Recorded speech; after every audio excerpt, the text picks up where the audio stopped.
Okay, so for this deep dive, you guys sent in a really fascinating mix of articles and notes. Lots on the power of positive thinking, but then there's also a bunch of stuff on critical thinking. So I see what you did there, trying to get us to look at the full picture. I like it. Yeah, it's a really interesting dynamic to explore. At first they might seem like they're totally at odds with each other, but I think when we dig into it, there's a lot more overlap than you might think. For sure, for sure. So that's what we're going to do in this deep dive. We're going to dig into that relationship between positive thinking and critical thinking. Can they work together? Are there downsides to just focusing on the positive? And one thing that really jumped out at me from all the stuff that you sent is this idea that critical thinking can actually lead to a more realistic and sustainable kind of optimism. Absolutely, and that's really what it's all about. It's not about being a pessimist, it's about being, I guess, a strategic optimist. Yeah, a strategic optimist. Yeah. Okay, I like that. I'm stealing that one. Okay, so let's start with the basics. When we talk about positive thinking, what exactly do we mean? Your sources had a lot to say about this. They did, and one of the things that I was really interested in was the idea that it's not just about putting on rose-colored glasses and hoping for the best. It's really about this, I guess, like a genuine belief that things will work out in your favor, which in turn leads to this boost in mood and resilience. Right. So it's not just ignoring the bad stuff. It's about really cultivating this belief that things will ultimately work out. Exactly. And, your sources point out that this kind of mindset can be really helpful in a lot of different situations. Yeah, for sure. Yeah. Okay. So that makes sense for positive thinking. Yeah. How is critical thinking different? Because at first glance, they really do seem like opposites. Right. They totally do. But they don't have to be. Critical thinking really is about engaging more of your analytical brain. So you're questioning assumptions. You're evaluating evidence. You're really thinking through the potential consequences of things. It's less about feeling and more about thinking things through strategically and logically. Right. So if I'm prepping for a big meeting or trying to make some sort of major decision, that's when I would tap into the critical thinking side of things to really feel prepared. Exactly. You think about all the angles, the potential outcomes, and really, create that game plan. Got it. So one of the sources you sent had this really great example that I thought illustrated the difference between the two approaches. It talked about someone losing their job. Oh yeah, that's a great one. That's a perfect scenario to really compare how a positive thinker and a critical thinker would approach the situation. So for the positive thinker, they might initially focus on the idea that everything happens for a reason. I'll find an even better job, which on the surface sounds pretty optimistic and encouraging, right? Yeah, absolutely. And that positive attitude can be really valuable when it comes to bouncing back from a setback like that. For sure. But then the critical thinker might ask themselves some tougher questions.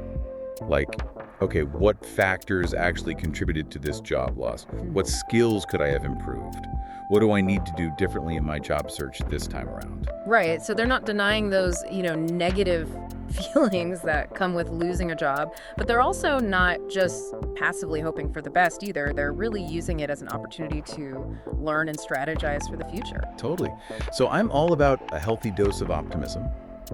But I'm starting to think that maybe if we focus too much on just the positive, it could actually hold us back from achieving our goals. What your sources have to say about that? Well, a few of them did point out that there can be some pitfalls to, leaning too heavily on positive thinking. Interesting. Okay, so give it to me straight. What are the downsides? So they really break it down into three main areas. The first is overlooking problems. Ooh, yeah. I can see how that would happen. You get so caught up in thinking that everything's going to work out. Yeah. That you miss some pretty obvious red flags along the way. Exactly. It's kind of like ignoring the check engine light in your car because you just assume that it'll be fine. But, ignoring those warning signs can lead to even bigger problems down the road. Right. Like you said, strategic optimism, not blind optimism. Okay. So that's overlooking problems. What's the second potential pitfall? The second one, your sources called it toxic positivity. Oh, yeah. I've heard of that. It's that pressure to be positive all the time, even when you're going through something really difficult. Like, that friend that tells you to just smile Yeah, when you're clearly struggling. right. And so toxic positivity can actually make you feel like you have to suppress or deny your very real emotions, which can be really unhealthy in the long run. Yeah, it's like putting a Band-Aid on a bullet wound. Right. Sometimes you need to feel the pain to process it and actually move forward. Exactly. It's important to allow yourself to feel those negative emotions, to acknowledge them, and work through them, because bottling them up is only going to make things worse. That makes total sense. Okay, so we've got overlooking problems, we've got toxic positivity. What about that third pitfall? Surface level solutions. Yes, and that one actually ties back to that job loss example. If you're only focused on positive thinking, you might fall into the trap of thinking that just by maintaining a positive attitude, everything will magically fall into place. Right. So instead of asking yourself, why am I unhappy in my career? And actually trying to figure out a solution, Yeah. you just keep telling yourself that things will eventually get better. Right, and while that might provide some temporary comfort, it's not really going to address the underlying issue. Gotcha. So it sounds like critical thinking has some pretty serious advantages over just relying on positive thinking. But how does it actually help us? I mean, in a practical way, how does thinking more critically help us achieve our goals? I think one of the biggest advantages is that it can really enhance your problem-solving skills. So instead of just wishing for things to get better, you're actively figuring out how to make them better. Right. You're not just waiting for the solution to appear. You're putting on your detective hat and you're getting to work. Exactly. And what's interesting is that a lot of the sources that you shared actually highlight how critical thinking can lead to a deeper, more sustainable kind of optimism. Well, that's interesting. So how does thinking critically lead to more optimism? Well, think about it this way. It's not about, ignoring the challenges or pretending that everything is perfect. It's really about acknowledging the hard stuff, Yeah. but still maintaining that hope and that belief that you can overcome those obstacles. Okay. So it's not like blind optimism. It's more like informed optimism. Optimism with a plan. Exactly. And there's actually a lot of research that backs this up. One of the articles you sent cited a study that found that people who regularly used critical thinking techniques were 30% more likely to find creative solutions to complex problems. Wow, 30%. That's huge. Okay, so I'm already thinking, okay, how do I actually get better at this whole critical thinking thing? Where do I even start? Well, the good news is that critical thinking is a skill you can develop. It's like a muscle you can strengthen with practice. And your sources actually offer some really practical tools that you can use to start flexing that critical thinking muscle. Okay, let's hear it. What are the tools? The first one is pretty simple. Start asking why and what if more often. Okay, so tapping into that childlike curiosity, question everything. Exactly. So instead of just accepting things at face value, dig a little deeper. Ask yourself, why is this happening? What are the underlying causes? What if I approach this situation from a different angle? Yeah. Be curious. Look for those deeper layers of meaning. Okay, I like that. So that's asking why and what if. What's the next tool? Gathering multiple perspectives. It's so easy to get stuck in our own little echo chambers these days, especially with, social media algorithms and everything. Oh my gosh, yes. Our feeds are constantly reinforcing our existing beliefs and filtering out anything that challenges our worldview. Exactly. So make a conscious effort to seek out diverse viewpoints, even the ones that make you a little bit uncomfortable. One of the sources actually recommended using something called a belief map, where you visually plot out different perspectives on an issue so you can kind of see the bigger picture and avoid those mental blind spots. Well, a belief map. That's a really cool idea. Okay, so we've got asking why and what if. We've got gathering multiple perspectives. What's that third tool? The third one is evaluating evidence. We live in a world where we are bombarded with information 24/7, but not all of it is created equal. Oh, it's like the wild, wild west of information out there. How do we know what to trust? Right. And that's where critical thinking comes in. Before you buy into any claim, whether it's, a miracle diet, a political argument, or even a hot stock tip, take a moment to evaluate the evidence. One of your sources actually had a really helpful framework for doing this. They recommended asking, who is making the claim? What's their agenda? What evidence are they basing it on? Is there data or research to back it up? And are there other experts who might disagree? Thinking critically about the information that we're consuming every single day and not just blindly accepting everything we see or hear. Okay, this is making a lot of sense to me. So let me ask you this then. Should we just ditch positive thinking altogether? Is it just setting us up for disappointment? Not necessarily. I think the real key here is to find a balance between positive thinking and critical thinking. Okay, so it's not an either-or situation. It's about finding that sweet spot where those two approaches can work together. Exactly. Positive thinking is still hugely valuable for setting goals, staying motivated, and, fostering that general sense of hope and optimism. But critical thinking helps you map out a more realistic path to actually achieve those goals. It helps you navigate those inevitable bumps in the road. Right, so I guess it's like this. Positive thinking kind of sets the destination.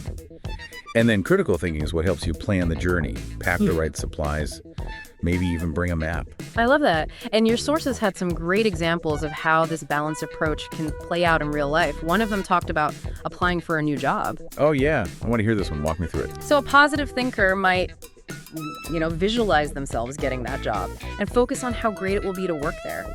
And that's a fantastic way to stay motivated during the application process. Right. Like you got to believe in yourself and your ability to actually get the job. Absolutely. But the critical thinker would also take some concrete steps to increase their chances of success. So they might spend extra time tailoring their resume and cover letter to the specific job description.